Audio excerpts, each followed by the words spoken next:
It was kind of hard when I was younger and I was seeing all the other kids like running and really fast or swimming and winning the races, and I was seeing them doing that and I was putting the same amount of effort, and I was wondering, why can't I do that? And that was a bit hard for me because I didn't know why I wasn't like them. It was horrible not knowing why our child was finding it so hard to do things that my husband and I did so easily.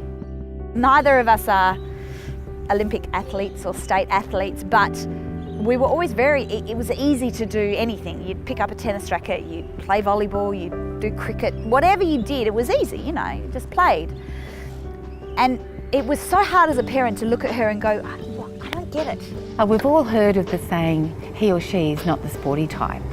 Well, this can flow into other areas of their daily living. So not only do they have trouble catching a ball, jumping, running, playing sports and games, they can have trouble with using a knife and fork, tying their shoelaces, getting dressed, doing up buttons and zips. As they get older, shaving, putting on makeup, driving a car.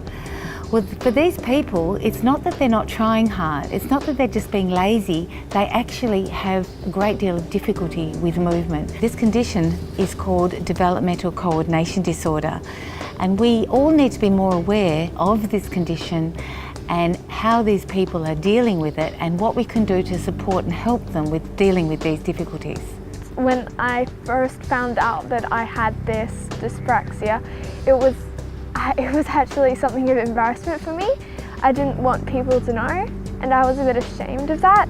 But then I decided that I shouldn't be ashamed of that, and that's just part of who I am and something I'm trying to overcome. So it was no longer something that I should try to hide, just something that I should, like an obstacle that I had to get around.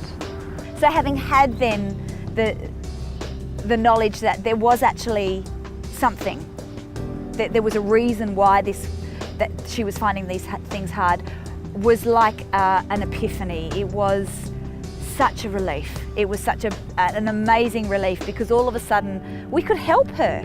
This was not a case of her being on her own anymore. This was us being able to help her and to say, yeah, okay, we know it's tough, but guess what? We know why now, so we can move forward together. The University of Notre Dame offers a program targeted at adolescents called Amp It Up.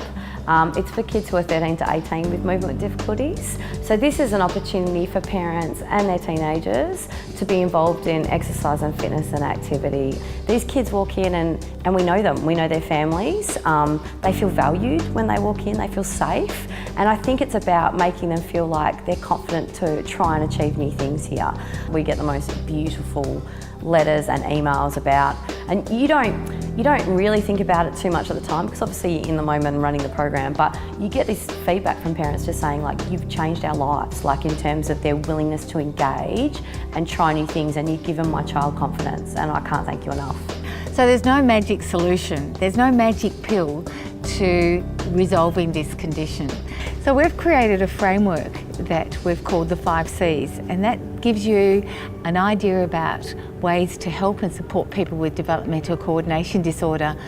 You're not alone in dealing with this condition. There's a lot of help out there, and here at Notre Dame, that's what we're all about.